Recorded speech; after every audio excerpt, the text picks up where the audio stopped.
कुरुक्षेत्र में रैन बसेरों की स्थिति बहुत ही दयनीय है। सोमवार की रात्रि को करीब 9 बजे पोस्ट नाव की टीम ने रैन बसेरों की जमीनी हकीकत देखने के लिए सनेश सरोवर और ब्रह्म सरोवर पर बने रैन बसेरों की स्थिति का जायजा लिया। रैन बसेरे में रह रहे लोगों से उनका दर्द जाना, उनको क्या क्या समस्याएं आ रही हैं उसके बारे जाना। रैन बसेरे में रह रहे लोगों ने क्या कहा, देखें हमारी पूरी रिपोर्ट। हमारी ये जमीनी हकीकत खास रिपोर्ट आप खुद देखें और तय करें।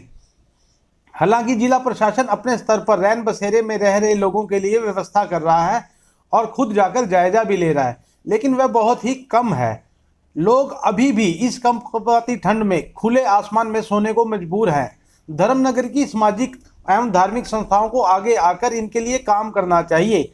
रैन बसेरे में रहने की व्यवस्था बेशक कर दी गई है, लेकिन ये रैन बसेरे चो रहे हैं। इनमें रजाई नहीं है और कहीं पर कंबल नहीं है। कड़ाके की इस ठंड में रैन बसेरे में रह रहे लोगों की स्थिति बहुत ही गंभीर है। छोटे छोटे बच्चे खुले आसमान में के नीचे रहने को मजबूर हैं। देखें पूरी रिपोर्ट। सहयोगी भवानी प्रसाद, प्रियंका, अभिषेक मेहरा के साथ मैं पंकज अरोड़ा। आपको हमारी ये रिपोर्ट कैसी लगी कमेंट जरूर करें, हमें जरूर बताएं। आप इस खबर को शेयर करें। कुरुक्षेत्र के सनेश सरोवर पर खड़े हैं। कुरुक्षेत्र के सनेश सरोवर पर हम सूर्य नारायण मंदिर के पास खड़े हैं, जहां पर हम लोगों का दर्द जानने के लिए आए हैं। कंपकंपाती ठंड में जो लोग खुले में सो रहे हैं, उनसे उनका दर्द जानने के लिए आए हैं कि वो खुले में क्यों सो रहे हैं। जिला प्रशासन ने उनके लिए कोई ऐसी व्यवस्था क्यों नहीं की कि ये लोग भी कहीं आराम से रात को चैन की नींद सो सकें। आइए जानते हैं। आप देख सकते हैं हमारे पीछे कुछ महिलाएं बैठी हैं। इन महिलाओं का ये कहना है कि रैन बसेरे जो है, महिलाओं के लिए कोई अलग रैन बसेरे की व्यवस्था नहीं है। जिला प्रशासन को चाहिए कि महिलाओं के लिए भी अलग रैन बसेरे की व्यवस्था करनी चाहिए, ताकि महिलाएं भी आराम से और सुरक्षित रह सकें। हालांकि हमारी सरकार महिलाओं के हित की बात करती है, वहीं ये महिलाएं इस समय कंपकंपाती ठंड में आप देख सकते हैं कि कैसे बैठे हैं। ठंडे फर्श के जो है ये बैठे हैं। अब आइए इनसे बात करते हैं। हाँ जी, क्या बताएंगे आप? आप लोग को कोई रहने का व्यवस्था है नहीं। हम लोग कंबल बिस्तर भी है नहीं, रहने का व्यवस्था भी है नहीं। हम महिला का कोई रहने का व्यवस्था नहीं। बाबू जी, हमारे रहने की जगह है नहीं। हमें धक्का खा रही, हमें कोई जगह बना कर दे दो। सरकार तो सबकी जगह बनावे, हमारा कोई भी ये नहीं जगह बनाना होगा। मैं देख रही ये कंबल में सो रही बाबू जी, ठंड लग रही, मेरे फुगार वाले चल रही। बिस्तर नहीं, कंबल नहीं, देखो क्या विशेष मैंने ऐसे दुखी हो रही है। बोल दी हमारे लिए कोई भी रहने की जगह नहीं है और हम मजबूरन में यहाँ पड़े हैं और दुखी हो रहे हैं। ठंड में बीमार भी पड़े। आपके पास कोई आया जिला प्रशासन से आपको देखने के लिए? कोई मिलने के लिए? कोई नहीं आया। कोई ना आ रहा बाबू जी, हमें धक्का खा रही। आप देख सकते हैं हमारे पीछे भी कोई वहां पर सोया हुआ है। मैं अपने सहयोगी को कहूंगा कि वो नीचे से फर्श दिखाए और जिला प्रशासन और जो राजनीतिक लोग हैं, जो सत्ता में लोग बैठे हैं, उनको ये चाहिए कि इन लोगों का दर्द जाने। आप देख सकते हैं कि दोनों तरफ ठंडे फर्श पर जो है लोग सोए हुए हैं। इधर भी आप देख सकते हैं कि ये महिला ठंडे फर्श पर बैठी है। आइए इनसे भी जानते हैं। हाँ जी, क्या कहेंगे आप? आप रैन बसेरे में क्यों नहीं रहते? उठे ताला जिंदा लगे, जिंदा में लगे ताला लगे। यहाँ पर कुछ समाज सेवी संस्थाओं के लोग भी खड़े हैं। आइए अब उनसे भी जानते हैं।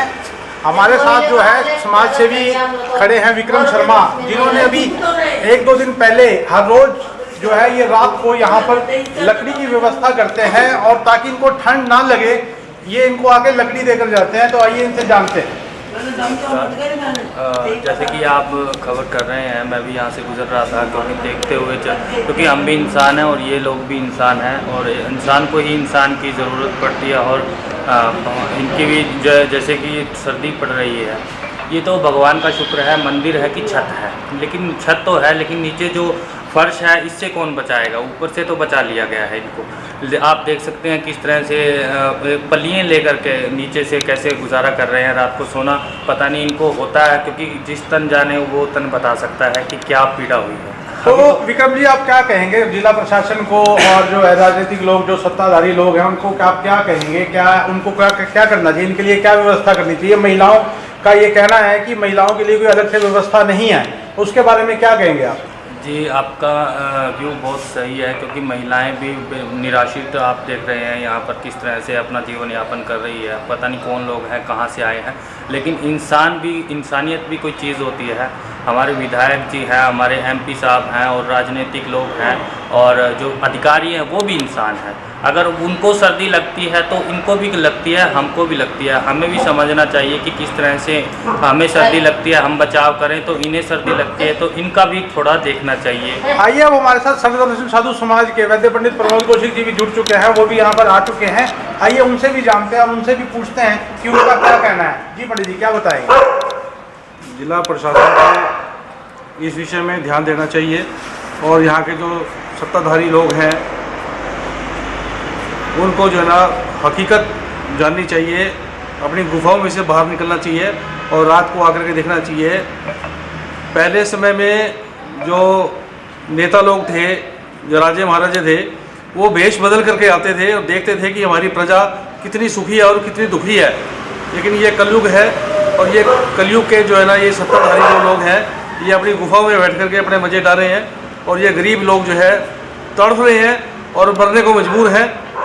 सर्दी के अंदर जो है ना, ठंड के अंदर जो संगमरमर के जो फर्श हैं बिल्कुल ठंडे हैं, इसके ऊपर जो है ना इनके ऊपर तरपाल भी नहीं है, कोई नीचे बिछाने के लिए पलियाँ भी नहीं है। ये मेरे सामने जो है ना महिलाएं बैठी हैं, बेचारी फर्श के ऊपर बैठी हैं और ये कांप रही हैं और बड़ी दुखदाई बात है प्रशासन के लिए भी और सत्ताधारी लोगों के लिए भी जो है बैठे हैं, चाहे वो विपक्ष के हों चाहे वो पक्ष के हों, उनको हकीकत जाननी चाहिए, उनको आना चाहिए। तीर्थ के आसपास जो है ना रात्रि को भ्रमण करने के लिए आकर के देखना चाहिए कि हमारी प्रजा कितनी दुखी है, कितनी सुखी है। आखिर यही हमारा वोट बैंक है। अगर हम इसी के ऊपर भी ध्यान नहीं देंगे तो फिर आगे आने वाले चुनाव हैं उनके अंदर भी इनको फिर इसका भुगतान करना पड़ेगा। ये बड़ा दुखदायी विषय है।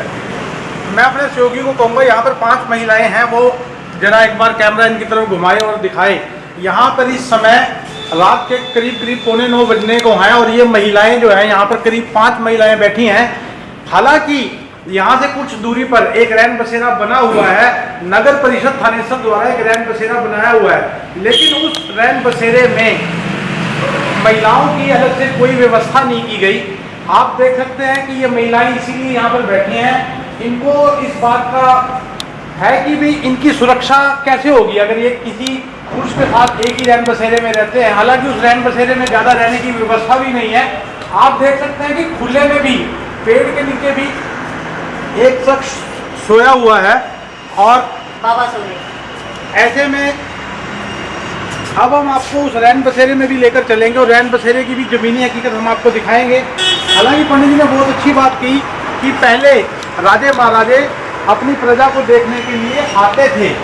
हार्ड कंपाती इस ठंड के अंदर हम इस वक्त पहुंच चुके हैं ब्रह्म सरोवर के नजदीक बने अर्जुन चौक है, जहां पर वहां पर थानेसर नगर परिषद द्वारा जो रहन बसेरा बनाया गया है वहां पर हम पहुंचे हैं ग्राउंड जीरो पर और आपको दिखाते हैं यहाँ की जो जमीनी हकीकत है। आखिरकार यहाँ पर जो लोग रह रहे हैं किस प्रकार से रह रहे हैं। यहाँ पर गद्दों की व्यवस्था है। पहली बात तो मैं आपको बता दूं, जो आप रहन बसेरी की हालात देख सकते हैं इस वक्त, ऊपर से आपको ये टूटा हुआ दिखाई दे रहा होगा। बारिश के इस समय यहाँ पर पानी टपकता है, लोगों का कहना है। और दूसरी बात आपको बता दे कि जो यहाँ पर लोग हैं इनके लिए नीचे बिछाने के लिए भी कोई आपको गद्दा नहीं, आपको यहाँ पर नगर परिषद द्वारा या जो रहन बसेरा है किसी प्रकार का कोई गद्दा वगैरह कुछ उपलब्ध कराया गया? ऐसा है जी, हम यहाँ कम से कम हफ्ता 10 दिन हो गया हमारे भैया। पहले ये बंद था तो पहले बारिश आई थी, उस समय मीडिया वाले हमारे पास आए थे, बोले आपको क्या परेशानी है? और सर हमारे को ये परेशानी है, बारिश के समय हम जाएँ कहाँ जाएँ? तो बोले आप ये रहन बसेरा है, इसको खोलो, इसके अंदर साफ सफाई कर लो, देख लो। तो बोलते हम आपके लिए और बातें आगे भेजेंगे और आपके जो गद्दे हैं, बेड है, लाइट के बारे में हम इसके बारे में पूरी 100% कोशिश करेंगे। साथ का हमारे विधायक हैं उनसे बातचीत करेंगे, आपकी जो भी सुविधा उपलब्ध है नगर निगम की तरफ से हम आपको वो पूरी दिलवाएंगे। कितने सालों से आप यहाँ रहे हैं? हम कुछ ऐसा जैसे घूमने फिरने आ जाते हैं, रुकने के लिए करके बार पैसे नहीं होते तो अपने यही रहन बसेरे में रुक जाते हैं। किस जिले से आए हो आप यहाँ पे? मैं तो मेरा जिला सोनीपत है जी। तो यहाँ पर जो कोई इनकी तरफ से रहन बसेरे की रख रखाव के लिए कोई यहाँ पर कर्मचारी वगैरह कोई है? हाँ, कर्मचारी अभी है नहीं जी, आज आए थे अभी जी। ये 3-4 अफसर आए थे नगर निगम के, उन्हें हमारे से समस्या पूछी, बोलते ये समस्या आपकी कल हल हो जाएगी, सुबह आपके लिए गद्दे आ जाएंगे यहाँ और कंबल आ जाएंगे और लाइट का व्यवस्था करते हैं। जिस प्रकार से कि आप देख सकते हैं, इस पर जो रहन बसेरा है इसमें लगभग 8 से 9 लोग सो रहे हैं, कुछ बैठे हुए हैं, कुछ सो रहे हैं। ये आप देख सकते हैं यहाँ पर किसी भी प्रकार से कोई भी लाइट की व्यवस्था नहीं है, ना ही गद्दों की व्यवस्था है।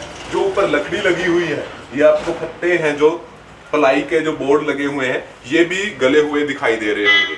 ये जमीनी हकीकत आप सिर्फ और सिर्फ इस वक्त हमारे साथ देख सकते हैं, क्योंकि जो लोग हैं उन्होंने साफ शब्दों में ये बताया है कि कुछ दिनों पहले इस पर ताला जड़ा हुआ था और ताले के आज खुलने के बाद भी जो ये हालात हैं आपके सामने हैं। लिए चल आइए आपको दिखाते हैं रैन बसेरे की ज़मीनी हकीकत के बारे में। यहाँ मेरे सामने एक रैन बसेरा है, आइए इसमें चलते हैं और दिखाते हैं यहाँ क्या चल रहा है। मेरे सामने यहाँ पर लगभग 8 से 9 लोग हैं और आइए इनसे पूछते हैं जो रैन बसेरे में आने के लिए लोगों को मतलब किस किस चीज़ की ज़रूरत है, यहाँ पर कौन कौन सो सकते हैं? कोई भी सो सकता है, कोई भी सो सकता है, किसी भी चीज़ की ज़रूरत नहीं है यहाँ पे। रजाई बिस्तर सब है यहाँ पे, रजाई बिस्तर सब है यहाँ पे। आप देख रहे हैं मेरे सामने यहाँ पर कम से कम 8 लोग सो रहे हैं, आइए इनसे जानते हैं। करके मान लीजिए इसमें घर में ऐसे गिल्ली रहा है जी, ये टुपकते रहे हैं, टुपका है ये रात को बरसात से टपकता है, सारे गिल्ले हो गए, ओस पड़ा है, गिल्ले हो गए, टुपका है, बदली लगे ऐसे गिल्ले भी रहे सारे, ये बदले जाने सब चीज है। आप देख रहे हैं सरकार ने रैन बसेरे तो बना दी है, लेकिन उसका रख रखाव का कोई भी ध्यान नहीं रखा जा रहा है। यहाँ से छत टपक रही है, जितने भी यहाँ बिस्तर है सारे बिस्तर गीले हैं, लोगों को ठंड लग रही है। रैन बसेरे होने के बावजूद भी लोग गीले बिस्तरों पर सो रहे हैं। ना मैं भी इसको गिल्ले थे, बस बात है, सारे तो नहीं खुले, ठीक है, नीचे नीचे गिल्ले हैं, देखिए ये जो बिस्तर गीले हैं इनका बदला नहीं जा रहा। आइए यहाँ पर हमारे साथ नगर परिषद के आदमी भी है, उनसे जानते हैं कि यहाँ पर क्या महिलाओं के रहने के लिए कोई व्यवस्था है? यहाँ महिला तो जैसे आदमी सोचते हैं महिला का कैसे होगा, तो महिलाओं के रहने के लिए आपका कहने मतलब कोई तरह की व्यवस्था नहीं है? किसके नीचे? पुल के नीचे। तो पुल के नीचे महिलाएं कैसे सोएंगी? क्या वहाँ पर ठंड नहीं होगी? नहीं, वो बड़ा रैन बसेरा है, वहाँ पर रैन बसेरा है, वहाँ पर महिलाओं के लिए आपका कहने की व्यवस्था है। आपने वो गाना तो सुना ही होगा, रहने को घर नहीं सोने को छत नहीं। आज यहाँ पर एशिया के सबसे बड़े सरोवर ब्रह्म सरोवर पर हालात कुछ ऐसे ही बने हुए हैं। लोग ज़मीनों पर सोने के लिए मजबूर हो गए हैं। इतनी कपकपाती ठंड में जहाँ लोग बाहर भी नहीं निकल रहे हैं, उन लोगों का क्या जिनके पास सोने के लिए छत तक नहीं है। मैं आपको दिखा दूँ, अब टेम्परेचर 10 डिग्री सेल्सियस हो चुका है, लेकिन लोग अभी भी सड़कों पर सो रहे हैं। इतनी कपकपाती ठंड में भी लोग सड़कों पर सोने के लिए मजबूर हैं। मेरे पीछे जो लोग खड़े हैं आपको दिखा दें, ये इन लोगों के पास रहने के लिए कोई जगह नहीं है, सोने के लिए कोई छत नहीं है। हालात कुछ ऐसे बन चुके हैं कि ये बेबस होकर इनको सड़कों पर ही सोना पड़ रहा है। आइए इनसे जानते हैं, आप कहाँ से आए? क्या जी मैडम, मेरा नाम राम साहा अहरवाल है, मैं गुजरात से बिलोंग करता हूँ और मैं गीता जयंती का मेला करने आया था। रैन बसेरा के 2-3 आदमी मेरे पास आए, मेरे पास सामान इतना, रैन बसेरा में 1-2 आदमी को रख सकते, मेरा सामान नहीं रख सकते, इसलिए मेरी मजबूरी से मैं तंबू लगा के रह रहा हूँ। इसमें कोई विरोध वाली बात है नहीं। Okay sir. आप कहाँ से आए? हम MP से आए। क्या रहने के लिए अपने रैन बसेरे में नहीं गए? नहीं गए, मैं के लिए आए थे कि आज ये सूर्य को से स्नान होते हैं पूर्णमासी की, इसलिए आए थे। तो ये मिल गए, रुक गए ना, वापस भी जा रहे थे। आप कहाँ से आए हैं? तो आप रहने के लिए यहाँ सड़कों पे क्यों सो रहे? रैन बसेरे में नहीं गए? वो मेरे देखने चला है। आइए आपको दिखाते हैं। बाबा जी कहाँ से आए हैं? उत्तर प्रदेश के रहने वाले हैं जी। हम तो ऐसे ही जीवन काटते हैं, कोई सरकार हमारे लिए व्यवस्था नहीं करती। क्या आप कभी रैन बसेरे में गए हैं? वहाँ पे आपने ना जी नहीं गए। तो आप जो हालात हैं रैन बसेरे के और सरकार से आपने कभी बात करने की कोशिश की है? अजी सरकार से हम बात करें तो हम लोगों की कौन सुनता, हम तो गरीबी आदमी। तो आपने कभी कोशिश नहीं की बात करने की? किसके पास जाए? आपको दिखा दे कि कितने छोटे छोटे बच्चे भी हैं जो सड़क पर सोने को मजबूर हैं। आप देखिए ये कितनी छोटी बच्ची है और यहाँ कोई समाज सेवी है जो इन बच्चों को चॉकलेट और टॉफ़ी बिस्किट वगैरह दे रहे हैं।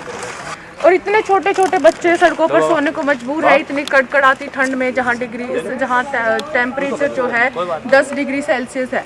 लोगों की ये दशा, क्या प्रशासन को नहीं दिख रही है? क्या यहाँ पर कोई भी नहीं है इन लोगों की मदद करने के लिए? आपको दिखा दें कि कुछ लोग किस तरीके से सड़कों पर सो रहे हैं, जिनके पास ना कोई छत है, ना रहने को कोई स्थान है। यहाँ पर लोग सड़कों पर सोने के लिए मजबूर हो गए हैं। हमने आपको रैन बसेरे की ज़मीन हकीकत के बारे में दिखाया। यहाँ पर जो रैन बसेरे की छतें हैं वो टपक रही हैं, जिसकी वजह से बिस्तर सारे गीले हो चुके हैं। गीले बिस्तर पर सोने से लोगों की हालत ख़राब हो सकती है, वो बीमार पड़ सकते हैं। प्रशासन को चाहिए कि समय समय पर आकर रैन बसेरे की जो देख रखाव करें, उनका देखभाल करें और उनकी मुरम्मत करवाएं। धन्यवाद।